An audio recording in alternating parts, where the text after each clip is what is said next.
बिस्मिल्लाहिर्रहमानिर्रहीम। अस्सलाम वालेकुम students, hopefully you are fine.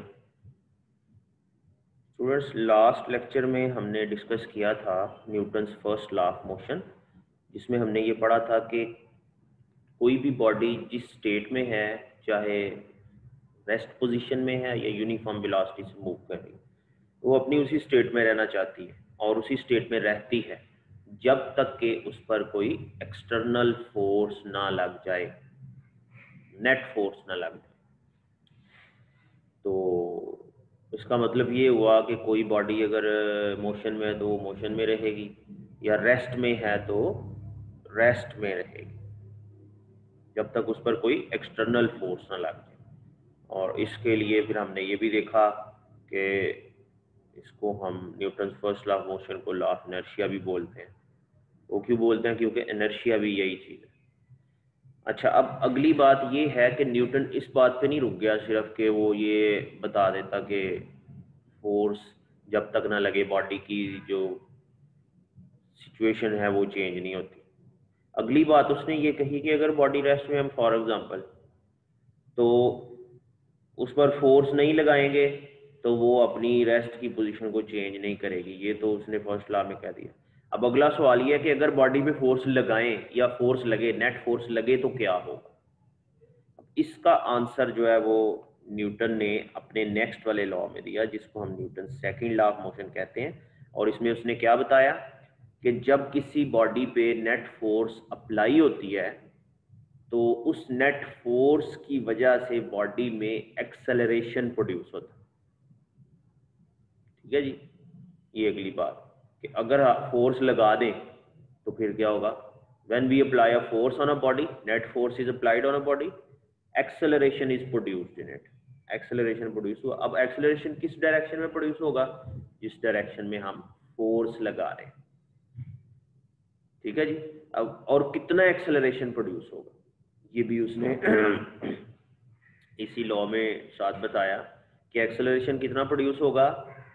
The magnitude of acceleration is directly proportional to the net force. Acceleration directly proportional है net force के, यानी कि जितनी ज्यादा फोर्स होगी उतना ज्यादा एक्सेलरेशन प्रोड्यूस होगा, and inversely proportional to its mass. और मैस जितना बॉडी का है उसके इनवर्सली प्रोपोर्शनल, यानी कि जो बॉडीज हैवी हैं उनमें कम एक्सेलरेशन प्रोड्यूस होगा लाइटर बॉडीज के मुकाबले। तो ओवरऑल स्टेटमेंट क्या थी फिर लॉ की? When a net force acts on a body, it produces acceleration in the body in the direction of the net force.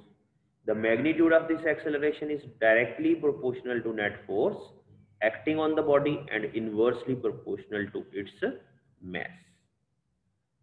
ठीक है जी। तो इस तरह से Newton's second law of motion जो है वो स्टेट होता है। अब इसकी मैथमेटिकल फॉर्म भी बनेगी, क्योंकि एक्सेलरेशन जो प्रोड्यूस हो रहा है वो एक फिजिकल क्वांटिटी है, मेजर हो सकती है, फोर्स मेजर हो सकती है, मैस मेजर्ड होता है। तो इसलिए हम इसकी मैथमेटिकल फॉर्म भी बनाएंगे। वो किस तरह से कि सबसे पहले एक्सेलरेशन को हमने लिखा directly proportional to net force, a proportional to F, और फिर acceleration is inversely proportional to mass, a proportional to 1/m।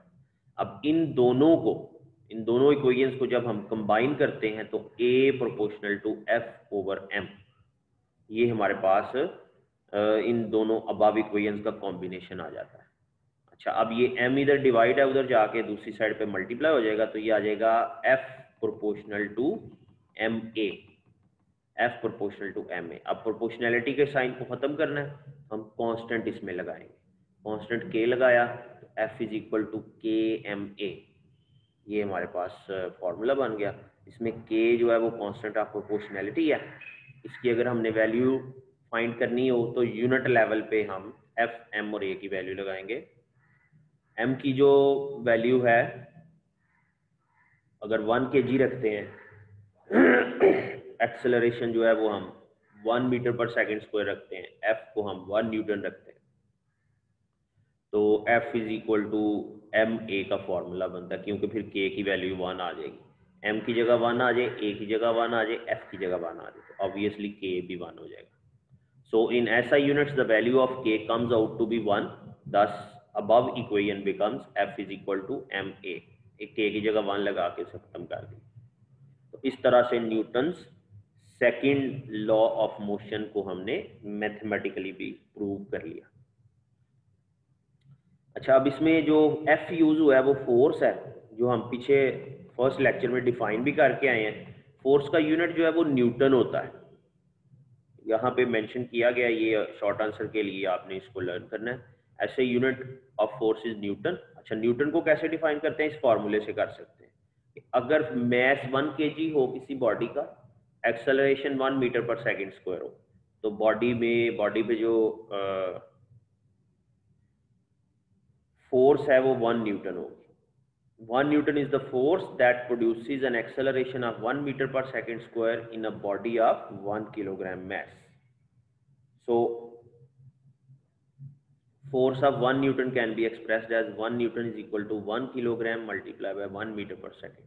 ये आ जाएगा 1 किलोग्राम मीटर पर सेकेंड. ये इस तरह से न्यूटन को हम जो है वो डिफाइन कर सकते हैं. तो इस लॉ में हमने क्या सीखा है?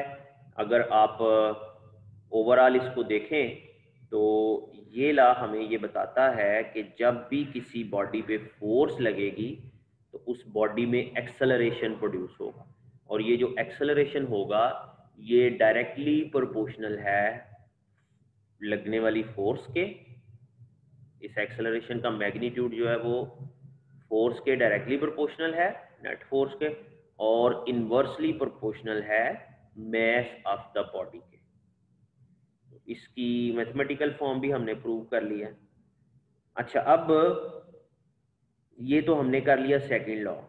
जो एक और भी लॉ है न्यूटन का, थर्ड वाला, जिसमें फिर आगे फर्दर बात करता है कि अब फोर्स तो बॉडी पे लग गई, तो अब उस बॉडी पे, किसी बॉडी पे जब हम फोर्स लगाते हैं तो उस बॉडी की वजह से, फोर्स की वजह से बॉडी के अंदर कुछ जो है वो रिएक्शन भी पैदा होता है. एक्शन और रिएक्शन का कॉन्सेप्ट उसने थर्ड वाले लॉ में दिया हुआ, वो इंशाल्लाह हम नेक्स्ट वाले लेक्चर में डिस्कस करेंगे. आज के लिए इतना ही है. इसको एज अ लॉन्ग क्वेश्चन भी आपने प्रिपेयर करना है, शॉर्ट के तौर पे भी करना है. शॉर्ट में अगर लिखना हो तो आप स्टेटमेंट के साथ डायरेक्ट फार्मूला लिख देंगे. लॉन्ग में आए तो फिर ये सारी डेरिवेशन भी आपने करनी. हेडिंग्स इसमें आप क्या दे सकते हैं? सबसे पहली हेडिंग यहाँ पे आएगी, यहाँ पे इंट्रोडक्शन की बिल्कुल स्टार्ट में. फिर ये जो पिंक पैच है इसमें स्टेटमेंट. पिंक पैच के बाद आप हेडिंग देंगे मैथमेटिकल फॉर्म, और उसके बाद आप यहाँ पे हेडिंग दे सकते हैं यूनिट ऑफ फोर्स, जो कि न्यूटन है. इस तरह से आपका आज का टॉपिक फिनिश्ड है. इंशाल्लाह नेक्स्ट लेक्चर में दोबारा मिलते हैं. तब तक के लिए अल्लाह हाफिज़.